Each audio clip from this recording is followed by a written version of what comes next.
Oh, what is up, everybody? It's me, the Unweeb here, back with another episode for What If Naruto Was a Kryptonian, Part 8.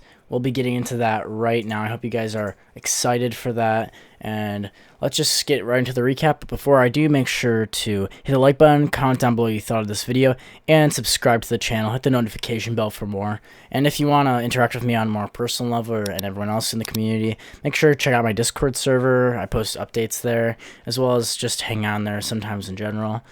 Anyway, the link for that is in my About section on my channel, so you can check that out if you want to. Anyway, let's just move on to the recap, and right now. As we last heard, Itachi had taken the news that there would be a betrayal against the Leaf Village from the Uchiha clan. He had initially reported this incident immediately to Lord Hiruzen, and the situation of him being an Anbu for the Leaf, as well as being a ninja of the Uchiha clan, began to spin itself together as the story begins to unfold. We now get back to today's current exams.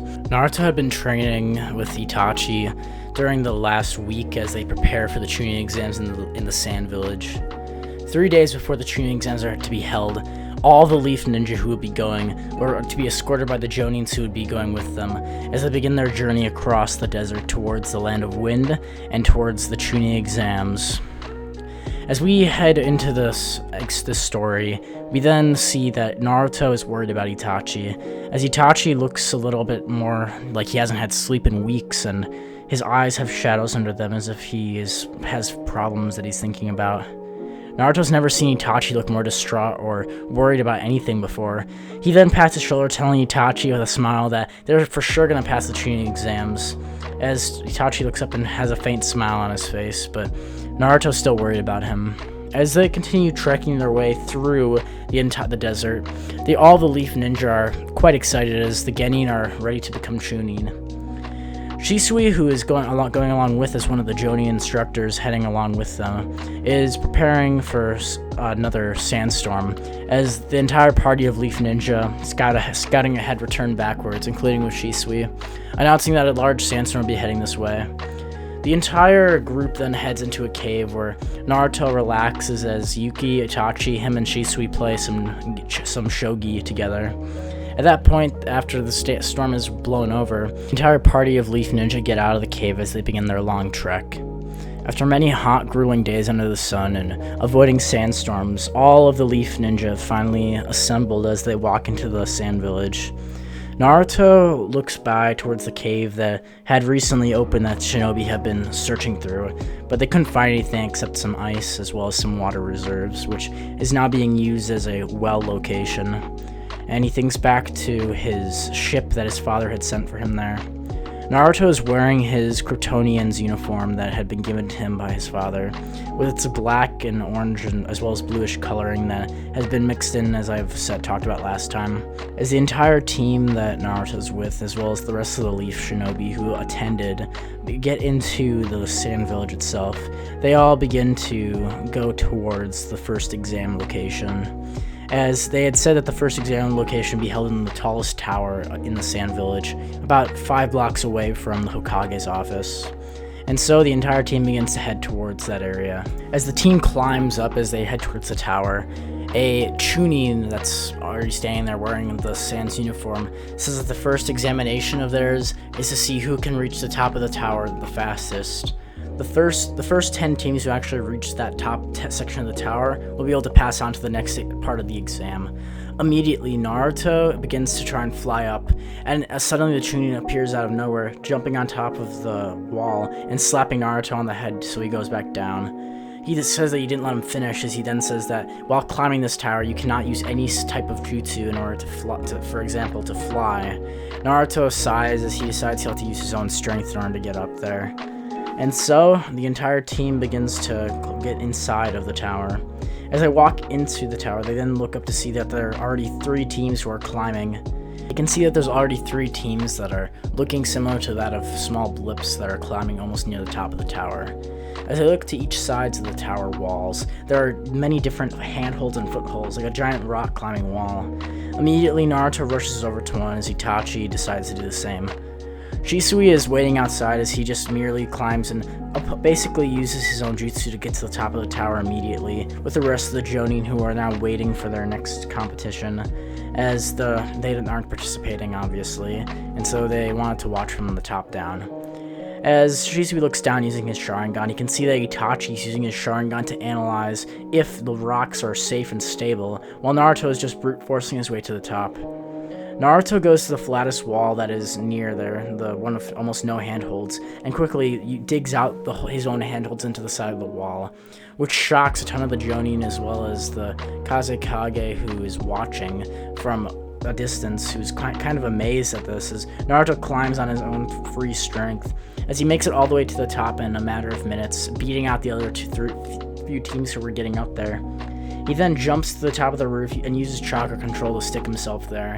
He then, using his fingers, grabs around the edge and pulls himself up with a sigh onto the top of the tower, looking around him to see Shisui and the rest of the other Jonin there standing and staring at him. Itachi and Yuki would show up about half an hour later, as the rest of the teams then make it there first. Luckily for them, Naruto had made it there and already saved a spot for them, so their team was pretty much set. Now that you're all up here, the Jonin instructor says to all of them, he says one thing and they all turn around in shock. Jump off in the middle of the center of the tower, all the way down. As they all look at him in terror as they look down the giant shaft of the largest tower in the Sand Village, streaking high above, Naruto then asks if he's crazy. He looks towards him and says that if anyone doesn't do this, then they will fail the Chunin exams and they'll never become Chunin. They'll be sent back to their villages as shameful Genin, never to return to the Sand Village again. Naruto goes blue in the face as Itachi looks to Naruto, as well as Yuki. He then tells all of them that this is their test, and if they can't do it, then they should just leave now. Itachi thinks about this, and so does Shisui, thinking that this is an excellent idea, because this type of test shows those who are brave enough to follow through with an action, even if it could lead to your self-downfall. It's meant to overall, as a ninja, your overall goal is to help your village, overall than the individual. And so Itachi, who everyone else is still sweating, raises his hand and says he'll go first. Immediately, one of the other boys from the Genin teams comes over and he has a Rain Village emblem on his headband. He says that his name's Kota. He says this in a deepish as well as a trying to sound cool voice. Itachi scoffs as this guy then loses his cool immediately, telling him that his name's Kota Shimura and that he's gonna go first. He then smiles as he then tells him that he's not afraid of anything. He then stands at the edge as he closes his eyes, stretches his arms out, and leans backward, jumping out off of the cliff edge. All we see is him falling into the empty abyss of darkness. Itachi, who isn't even nervous, says he'll go next, and at that point he just swan dives directly off the side of the edge, directly down the center of the tower. No sounds, as they land, nothing happens. No crunches of bones, nothing. Not even a sound of screams or pain. Naruto says he'll go next as he jumps. Everyone in the entire top of the arena decides to jump except for one of the teams. As they all head all the way down to the bottom, they all land safely as Naruto realizes that there was a net that was set up directly after all the teams had begun their climb. As Naruto falls into the net, he then gets up and as he falls out and waves to Itachi. He then hears a light, high-pitched screaming as Yuki comes falling down from the light above as she smashes down into the net. And just as Naruto's about to get out, she falls directly on top of him and Naruto catches her. Yuki, who then looks at him and back at Itachi, then gets really red and then punches Naruto in the head, telling him to get off of her. She then rolls out of the net and then looks pretty pissed off for a while, and also a little bit embarrassed. Eventually, the rest of the teams would head down as well, except for one. One of the teams would give up from fear and say that they aren't interested. And they, as well as their Jonin instructor, would head out of the village as they wait for the rest of the Chunin exams. Now, Naruto, Itachi, and Yuki have passed this part of the examination. Suddenly, one of the senior interrogation members of the Sand Village Corps begin to head over as he meets the new team members who are on their way to becoming Chunin. He then says that all the teams down here have passed and they may continue on to the next examination. Naruto cheers as he says that he's ready to do anything to become a Chunin. And so the nine teams begin to walk off in another direction. And now, as they begin to head towards their second test, the instructor himself is laughing as he turns around with his scars all over his face, as well as a cold look in his dark brown eyes. He quickly says that this part of the examination was the part that they're going to hate the most, and they'll wish that they were dead.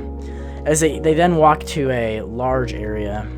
After almost an hour of walking away from the sand village, Naruto says, "Whoa," as the entire team looks out to see a ginormous atrium that spans hundreds and hundreds of feet around in a giant arena-like fashion with glass covering the top. He then turns around to the Genin and then puts his arms out laughing as he says, "Welcome, kids.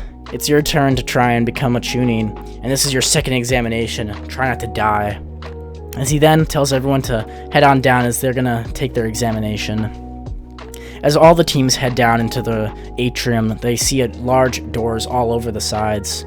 They then see that their instructor is getting behind a stall area, where he begins to pull out scrolls. On each scroll, there seems to be some sort of word, and at that point, they'll all be separated. As each team begins to separate into a door, they each realize that they each have a key code word that's meant to go together in order to build one keyword sentence. He then explains that if they can't find all of the words they need to complete their sentence, as well as completely take them from the other teams they need in order to win, then their team will be disqualified, as Naruto, Yuki, and Itachi are sent into the Maze of Doom. If you guys want to see the second part of the Chunin exams for What If Naruto was Kryptonian, make sure to hit the like button, comment down below what you thought, and subscribe to the channel as I said before. Hope you guys are looking forward to the next part of the Chunin exams. I'll see all you people later.